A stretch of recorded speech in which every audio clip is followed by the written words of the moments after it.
이제 얼굴을 좀 뵙네요.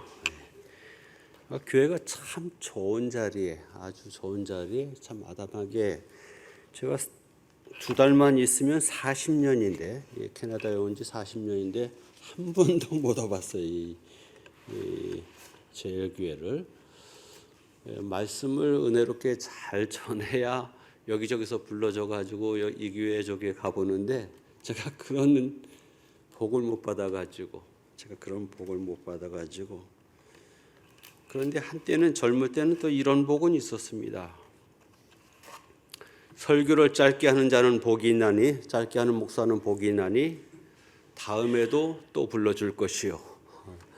네, 한때는 또 그런 때가 있었어요. 어떤 젊은 청년이 와가지고 목사님, 저 목사님보다 더 설교 짧게 하는 목사님 만나면 그 교회로 갈 거예요 하고 저한테 엄포를 줄 정도로 또 그런 때도 있었는데 그렇다고 기대하지 마세요.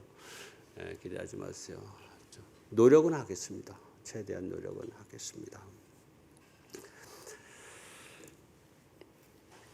크고 작은 그 소중한 경험들이 우리의 인생을 좀 부드럽게 해주지 않습니까? 내가 어떤 일에 대해서 경험이 있으면 그 일은 다시 만나는 것이 즐거워요. 내가 그 일을 잘 할 수 있으니까.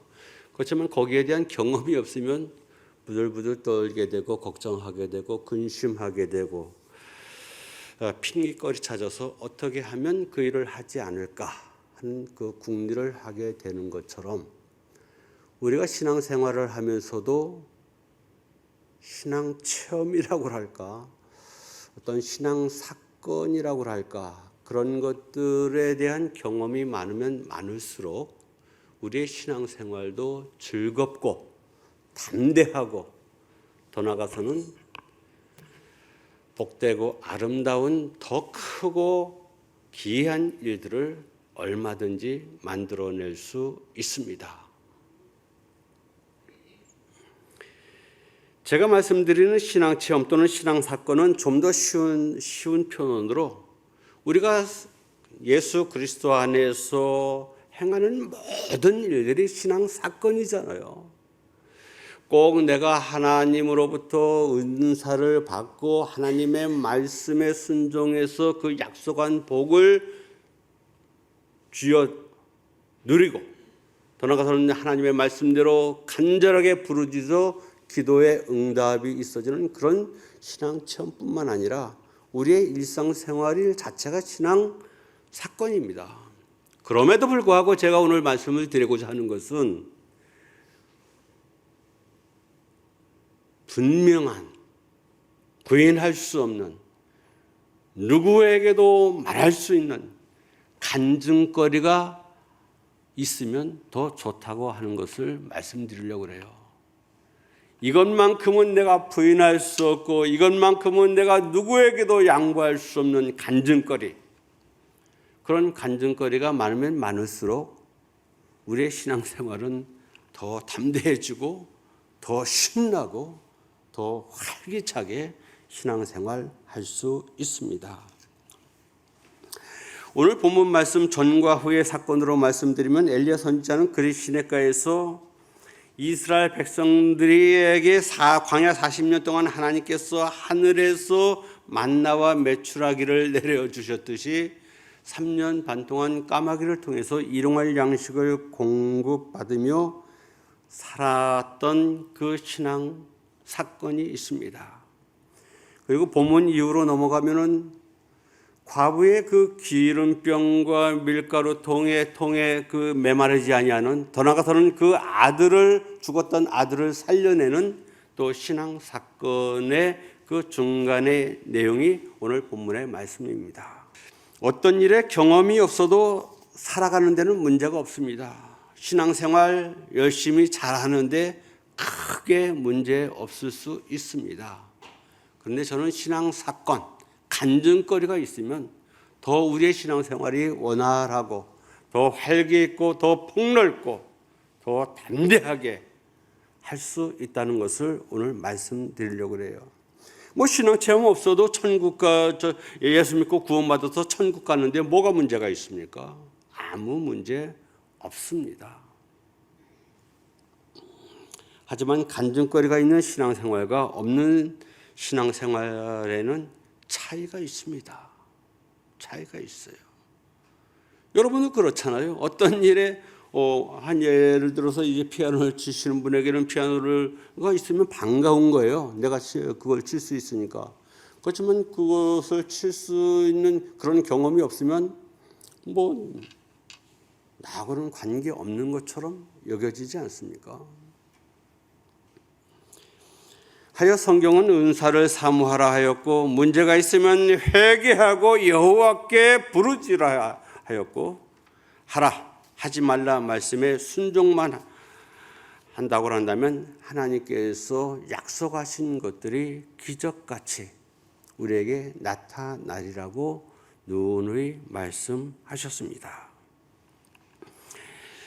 사실 하나님의 말씀에는 여러 가지 우리가 신앙 사건, 신앙의 진수를 체험할 수 있는 그저 말로만 읽던 그 말씀이 내 삶 속에서 일어난 사건으로 체험할 수 있는 그 약속들이 많이 있습니다. 오늘 성경에서도 엘리야는 처음에는 정말 하나님의 말씀을 지금부터는 내가 하나님의 말씀을 하나님의 일을 해보리라 하고 했을 때 하나님께서 그 뒷목을 꽉 잡아가지고 그리 시냇가로 가라 그렇게 명령하시고 뭐를 약속하셨어요? 내가 까마귀를 통해서 너 먹여 살리리라. 그 일이 이루어졌잖아요. 오늘 본문의 말씀도 어떻게 보면 이제 내가 3년 반 동안 철저하게 하나님만 의지하며 훈련을 받았으니까 이제는 내가 내 나라 내 조국에 가서 뭔가 좀 해보겠다고 하는데 하나님께서 뭐라고 말씀하세요? 시돈 땅으로 가라. 엉뚱한 데로 가서 엉뚱한 사람을 만나라고 명령하셨어요. 근데 생전 가보지도 않았을 것이고 만나보지도 않았는데 하나님께서 약속하셨어요. 거기에 가서 한 여인을 만나게 될 것이고 그 여인이 너를 공개하리라고. 그 약속이 성취 이루어졌잖아요.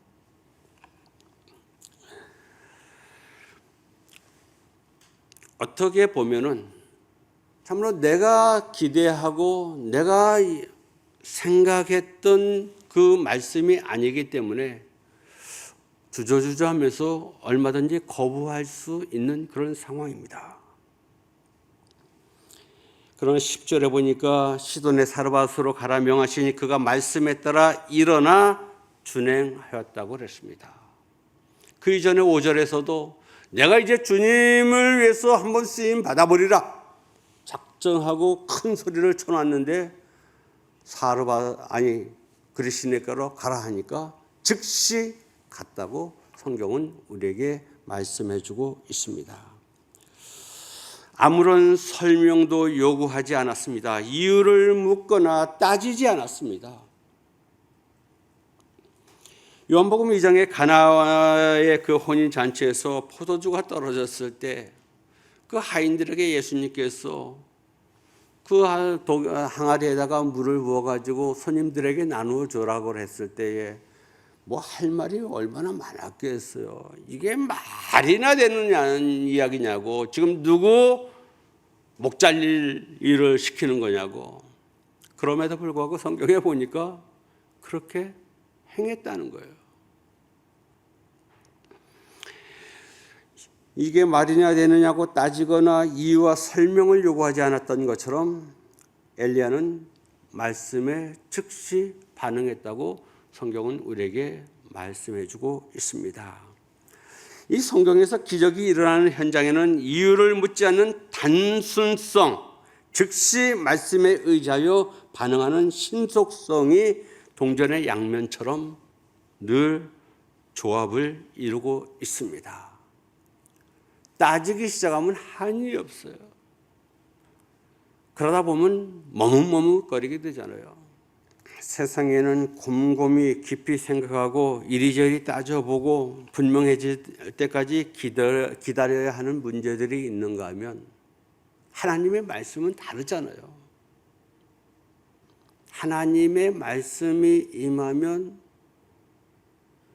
완전히 내 생각을 떨구어 버리고 그 말씀에 반응하도록 성경은 우리에게 말씀하고 있습니다. 하나님의 말씀은 유불리를 따지고 손익을 계산하는 회계 장부가 아닙니다. 옳고 그름을 따지고 실천 여부를 판단하는 묵상의 자료도 아닙니다. 말씀만 듣기만 하고 그 말씀을 가슴에 묻어두기만 하고 행동하지 않으면 그게 바로 죽은 믿음 아니겠어요? 그러면서도 우리는 내가 죽은 믿음을 가지고 있다고 하는 것을 모르고 살아가시는 분들이 많아요. 신앙생활 내가 열심히 한다고 착각하시는 분들도 많아요. 그런데 정말로 하나님의 말씀에 따라 반응하였더니 하나님께서 그 약속을 이루어 주셨다고 하는 간증거리가 있으면 얼마나 더 신앙생활이 즐겁겠어요. 여호와의 말씀은 이해되는 말씀도 있지만 납득이 되지 않는 말씀이 사실 더 많습니다. 실현 가능한 말씀도 많지만 불가능한 것 같은 말씀도 너무너무 많습니다.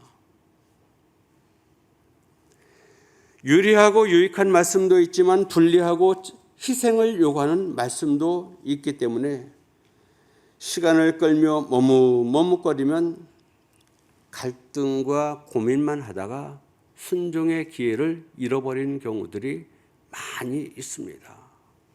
차라리 듣지 않았으면 더 좋았을 뻔한 말씀이 어쩌면 더 많을지도 모르겠습니다.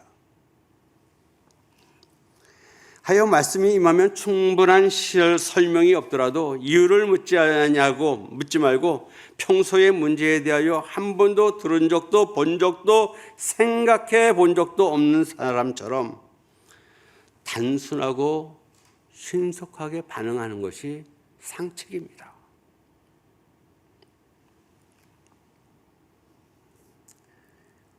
어쩌면 이것이 기적을 체험하는 하나님의 약속을 경험하는 비결이 될는지도 모르겠어요. 따져보기 시작하면 한이 없습니다.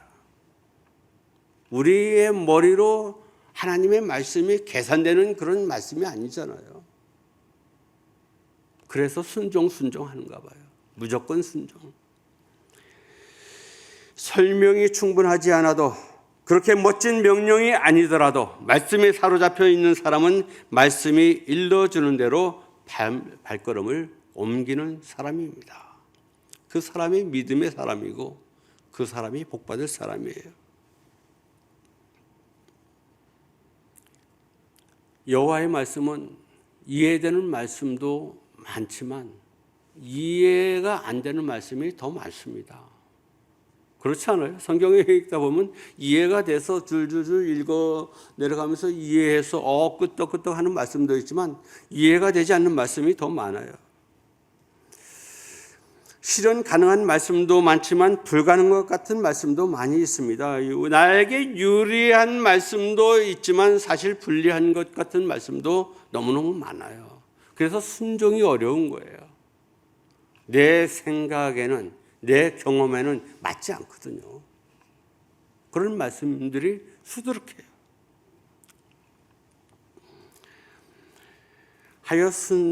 하여 우리 신앙생활을 하는 사람들에게 또 기적을 체험하기를 원하는 사람들에게 제가 부탁드리고 싶은 것은 하나님의 말씀이 임하면 충분한 설명이 없더라도 이유를 묻지 말고 평소에 그 문제에 대해서 한 번도 들은 적도 본 적도 생각해 본 적도 없는 사람처럼 단순하고 신속하게 반응하는 것이 상책입니다.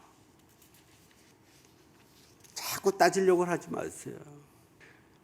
우리가 성경에 보면은 그 기적이 일어나는 하나님의 이적과 표적이 일어나는 그 현장에 보면 이유를 묻지 않아요. 이유를 묻지 않아요. 단순하잖아요.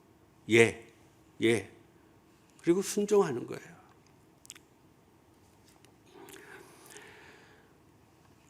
가라 하면 가는 거고, 오라 하면 오는 거고, 하라 하면 하는 거고 하지 말라 하면 하지 말면 돼요. 근데 그게 어렵다는 거예요. 어려워요. 사실 어려워요. 내 머리로 이해가 안 되거든요. 그럼에도 불구하고 하나님은 우리에게 명하세요. 가나의 혼인잔치에서 포도주가 떨어졌을 때 빈독에다가 물을 부어서 갖다 주라고 했음에도 불구하고 하인들은 따지지 않아요. 그냥 순종하였더니 그 물이 포도주가 됐다는 거예요. 성경에서 기적이 일어나는 현장에는 이유를 묻지 않는 단순성에 즉시 말씀에 의지하여 반응하는 신속성이 동전의 양면처럼 조합을 이루고 있습니다. 곰곰이 깊이 생각하고 이리저리 따져보고 분명해질 때까지 기다리려고 하면은 문제가 해결되지가 않습니다. 특히 성경의 문제는.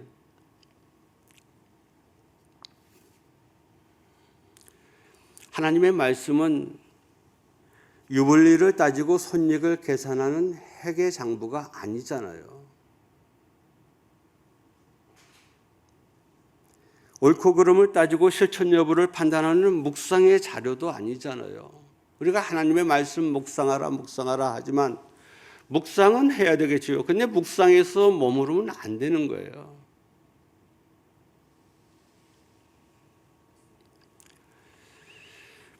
여호와의 말씀은 이해되는 말씀도 있지만 이해가 안 되는 말씀이 훨씬 더 많습니다. 실현 가능한 말씀도 많지만 불가능한 것 같은 말씀도 많습니다. 유리하고 유익한 말씀도 있지만 나에게 손해를 입힐 것 같은 말씀도 무궁무진해요.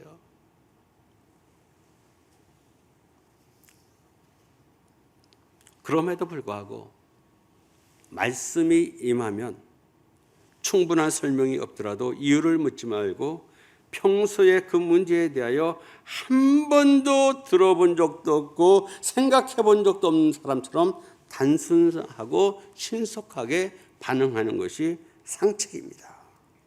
이게 바로 기적을 체험하는 비결 아니겠어요? 따져가면서 유불리를 가려가면서 무슨 기적이 일어나겠어요? 제가 두 번째 말씀드리고 싶은 것은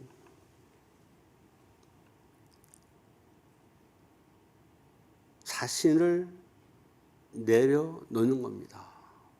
자신을 내려놓는 거예요. 우리가 신앙생활을 하면서 하나님의 말씀에 순종하지 못하는 가장 큰 이유는 그 어떤 사람의 환경 때문이 아니라 자기 자신 때문입니다. 왜 그렇게 순종이 어려운 걸까요? 내 생각과 다르기 때문에, 내 경험과 다르기 때문에 순종을 하지 못하는 것 아니겠습니까?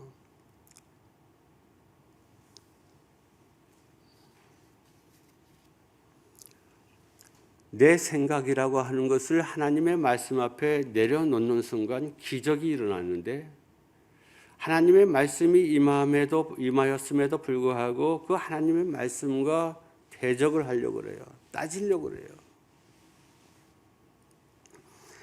열왕기 5장에 보면 나하만 장군이라고 하는 사람이 문둥병을 고침받으러 엘리사 선지자를 만나러 왔다가 분노하면서 되돌아서면서 외친 말이 무엇인지 아십니까? 내 생각입니다. 내 생각에는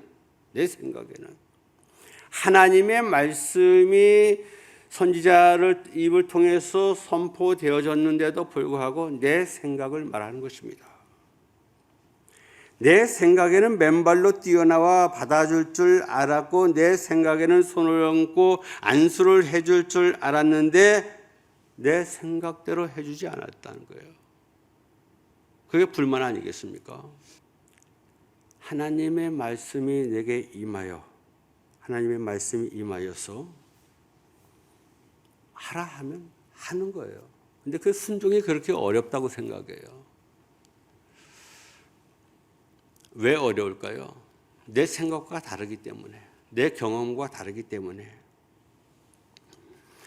이 본문의 본문에 나오는 그 엘리야는 어떤 생각을 가지고 있었을까요? 내 나라 내 백성들이 모여 사는 북이스라엘로 돌아가서 악과 이세벨 왕의 밑에서 고통받는 백성들을 구원하는 것이 이 엘리야 선지자의 꿈이었는데 엉뚱하게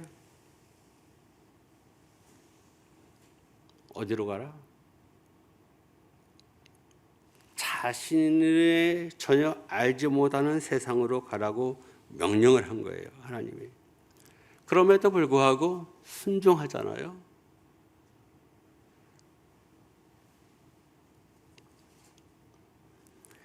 전혀 예상치 않았던 곳으로 가라 하니 우리 같으면 발버둥을 칠 거예요. 내 계획과 다른데, 내가 추구하고자 하는 목적과 다른데, 사르밧 여인에게 가라. 사르밧 여인에게 가라. 그 사르밧이라고 하는 것이 연단, 그 용광로, 그런 뜻을 갖고 있더라고요. 마지막 훈련의 과정이 바로 사르밧 여인을 만나는 거거든요. 근데 거기에 가라고 하니까 너무 답답한 거예요.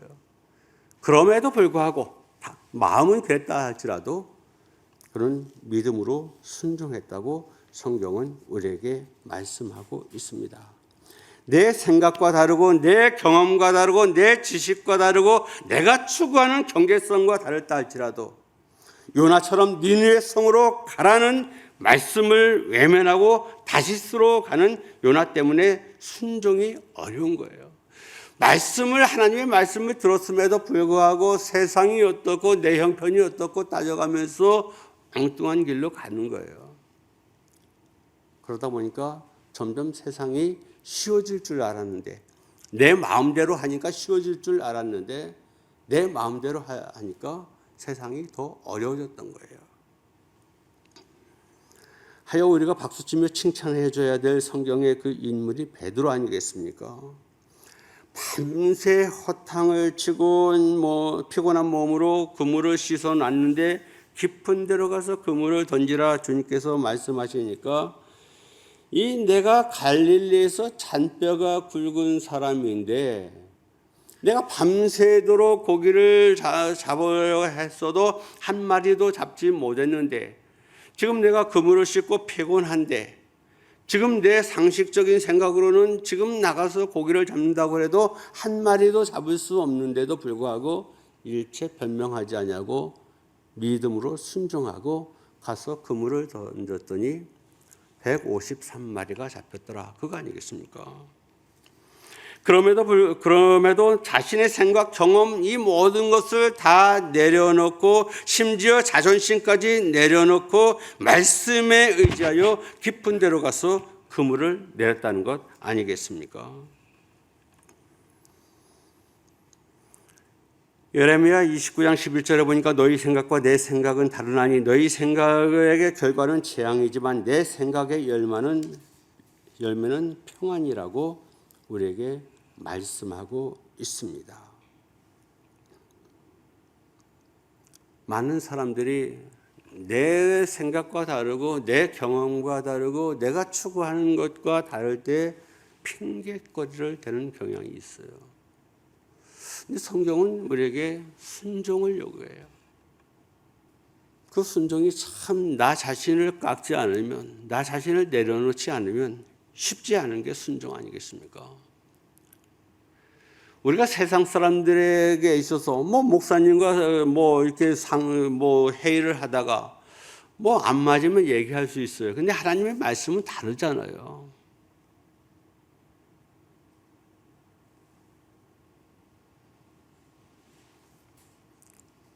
그래서 하나님의 말씀이 임하면 핑계거리를 찾지 않는 게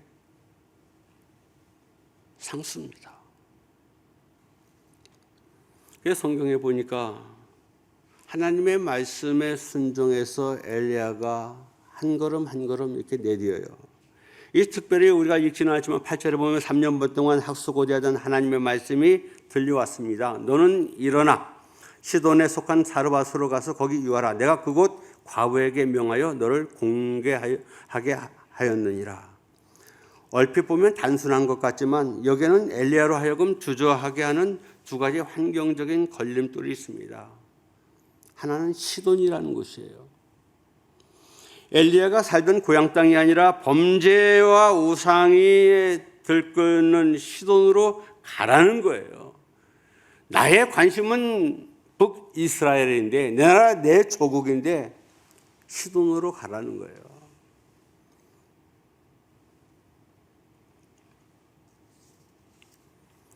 시돈은 아합 왕의 아내인 이세벨의 아버지가 왕이요 제사장으로 다스리는 땅입니다. 즉 엘리야를 못 잡아 죽여가지고 혈안이 된 내 딸을 골탕 먹이는 내 딸 이세벨을 골탕 먹인다고 내가 내 딸한테 들었는데 너 오기만 와봐라. 내 땅만 밟아봐라. 내가 너를 당장 잡아가지고 목을 치리라. 이를 갈고 있는 그 땅으로 가라는 거예요.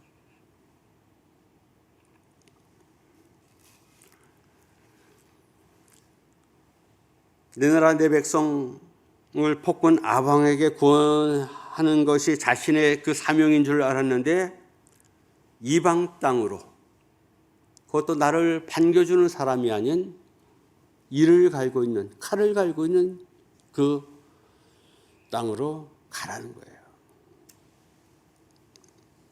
이것만 걸림돌이겠어요. 또 다른 걸림돌은 무슨 걸림돌이냐면 사르밧 여인에게 가라는 것 아니겠습니까? 사르밧 여인에게. 그 당시 상황으로 고아와 객과 과부는 가난의 상징입니다. 하여 구약성경 곳곳에서 그 세 부리의 소자들, 우리가 소자면 뭐 작은 사람이 아니라 어린 사람이 아니라 우리가 도와줘야 될 사람들 아니겠습니까? 그들을 잘 돌아보라고. 곳곳에서 참으로 그 과부를 그 당시에는 가난의 상징이었기 때문에 그 가난의 상징인 과부에게 가서 공개를 받으라니 말이나 되는 소리겠어요.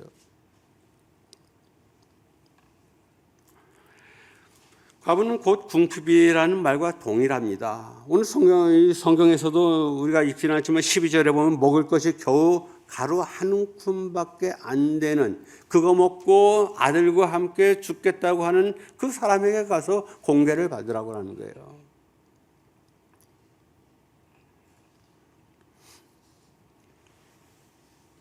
어차피 여인에게 보내시려면 참으로 귀부인은 아닐지라도 사도행전 9장에 나오는 선행과 구제를 즐겨하는 도르가라고 하는 다비다 같은 여인에게 보내든지, 아니면 16장에 나오는 옷감장사 루디와 같은 여인을 만나게 하여서 항상 대접하고 주님의 일을 할 때 사역비도 좀 얻어쓰게 하고 그런 여인을 만나라고 하면 얼마나 좋겠어요. 신이 나지 않겠어요.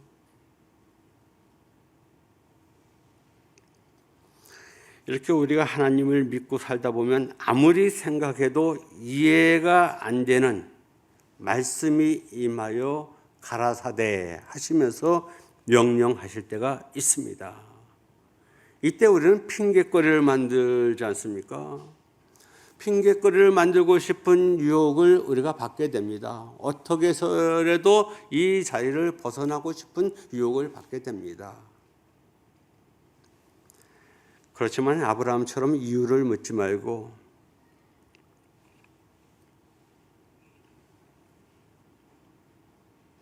믿음으로 반응하면 하나님께서 크고 놀라운 일들을 일으켜 주시는 줄 믿습니다.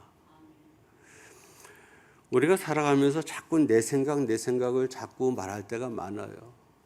내 생각이라고 하는 것은 한계가 있잖아요.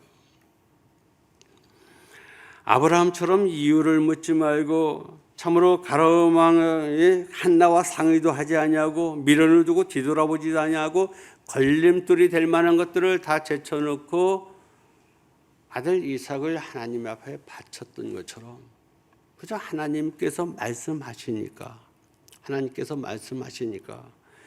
이유를 묻지 말고 믿음으로 반응하다 보면 하나님께서 놀라운 일들을 우리에게 일으켜 주실 줄 믿습니다.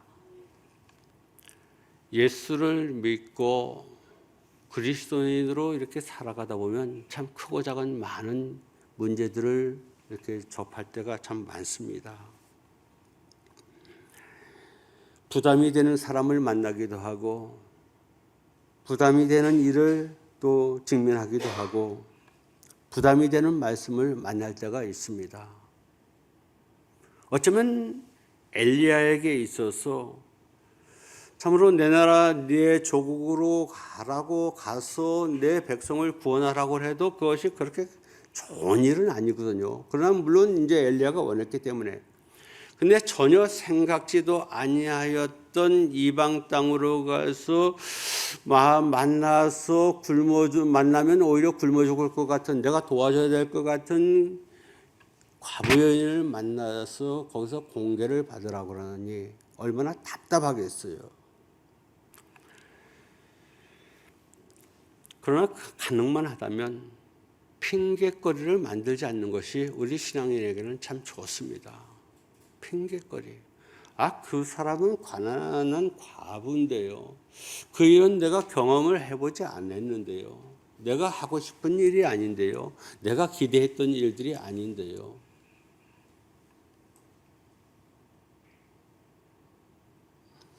내 생각을 주저주저 늘어놓지 말고 배설물처럼 하나님의 생각과 말씀 앞에 내려놓고 처음 들어본 말씀처럼 단순하고 신속하게 우리가 반응할 때 하나님께서 크고 작은 일들을 우리에게 부어 주실 줄 믿습니다. 다시 한번 말씀드리건대 참으로 우리가 살아가면서 우리가 전혀 생각지 않은 하나님의 음성을 들을 때가 있습니다. 내가 기대하지 아니했던 명령을 말씀을 우리에게 요구하실 때가 있습니다. 내가 원하는 것과 대치되는 일들을 우리에게 하라 명하실 때가 있습니다. 그런데 하나님의 말씀에는 항상 약속이 있어요. 내가 이렇게 하면 내가 이렇게 해주리라. 그런데 우리는 어떻게 해요? 그 약속을 먼저 받아가지고 지키기보다 하나님 주세요, 해주세요 하고 반응하잖아요. 사실 그 당시에 사르밧의 그 과부는 가난의 대명사 아니겠어요? 그 여인에게 가서 밥을 얻어먹으라고 하는데도 아멘으로 갔다는 거예요.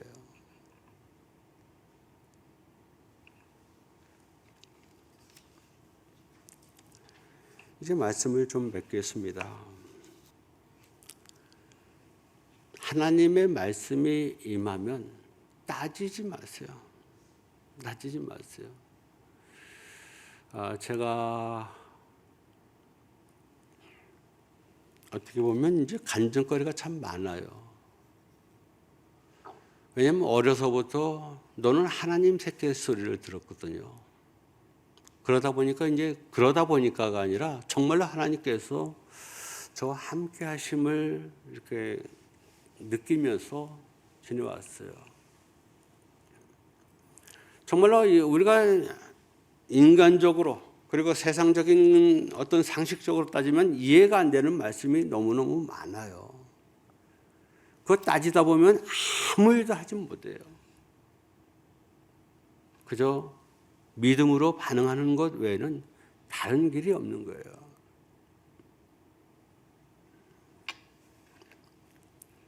그냥 짧게 제 애들 이야기만 이렇게 마무리할게요. 제가 어디를 잘 다녀요. 이제 어디를 이제 은퇴했으니까. 그럼 세 자녀가 두 자녀인데 한 아이는 동서가 죽은 다음에 15살 때 이제 저희 캐나다로 데려와 가지고 제가 자식처럼 해서 지금 35세가 됐어요. 그러니까 부모나 마찬가지죠. 정말로 자식보다 더 저한테 잘하고 또. 그럼 저들이 약속을 한 것이 아니라 약속이나 한 것처럼 자기네 시간을 만들어서 찾아오는 거예요. 왜 찾아올까요? 제가 여행한다고 그러니까 용돈 주기 위해서 찾아오나요? 그 요즘 직접 와서 용돈 주는 사람들 많지도 않고 우리 아이들은 그냥 구자로 주잖아요. 구자로. 근데 그 아이들이 와가지고 우리 부부를 위해서 기도해 주는 거예요. 이상하지 않아요? 부모가 자식을, 목사가 자녀들을 위해서 기도해야 되는데 걔네들이 와요. 내가 뭐 부른 것도 아닌데 와가지고 저희들의 어깨에 손을 얹고 기도해 줘요. 어떻게 보면 처음에는 좀 이상하다 싶을 정도로. 그렇다고 해서 우리 아이들이 뭐 한국말을 잘하냐면 우리 큰 사위 같은 경우는 한국말을 전혀 거의 못해요. 우리 또 며느리 같은 경우, 막내 며느리 같은 경우는 그 홍콩, 내가 알아듣든지 못듣든지 저들은 영어로 저를 위해서 기도를 해주는 거예요. 아이들이 왜 그런 일들을 할 수 있을까요? 어려서부터 신앙 사건을 본 거예요. 신앙 사건을 체험한 거예요. 하나님의 함께 하심을 저들이 알기 때문에 그 젊은 애들이 30대 아이들이 서로 약속하는 것도 아니고 와서 저희들의 그 여행길을 위해서 기도해 줘요. 여러분, 하나님의 함께하심, 하나님의 역사하심을 그저 우리가 성경적으로 가지고 있는 지식 가지고가 아니라 우리의 삶 속에서 체험하는, 우리가 참으로 경험하는 하나님으로 우리가 만나려면은 내 생각을 내려놓는 것이 좋습니다. 내 경험을 내려놓는 것이 좋아요.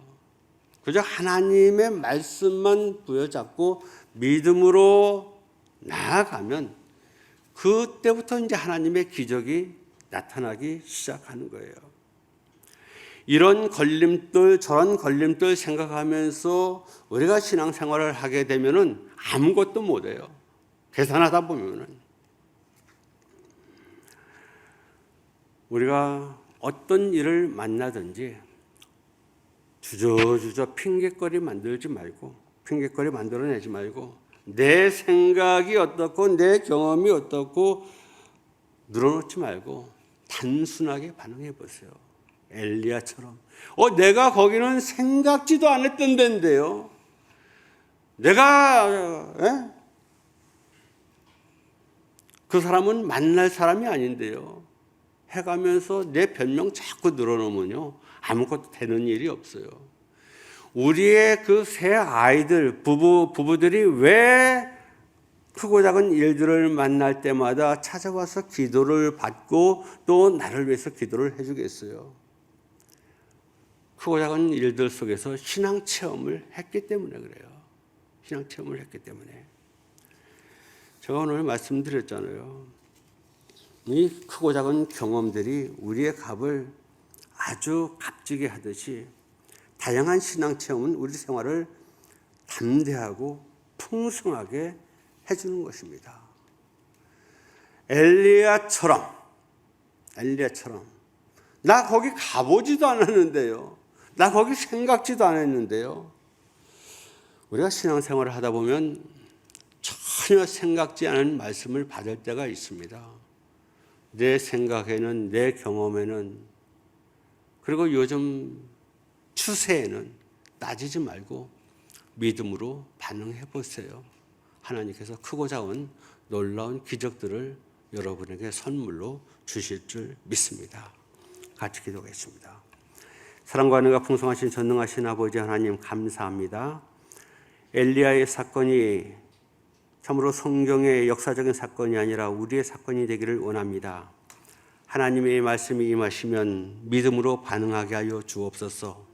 내 생각, 내 경험을 앞세우지 아니하게 하여 주시고 존귀하신 아버지 하나님께서 나에게 주시는 축복으로 여기고 믿음으로 반응하여 하나님께서 약속하신 놀라운 믿음의 축복들을 받아 누리는 복된 우리의 생애가 되어줄 수 있도록 은혜 위에 은혜를 더하여 주옵소서. 감사드리옵고 예수님의 이름으로 기도하옵나이다. 아멘.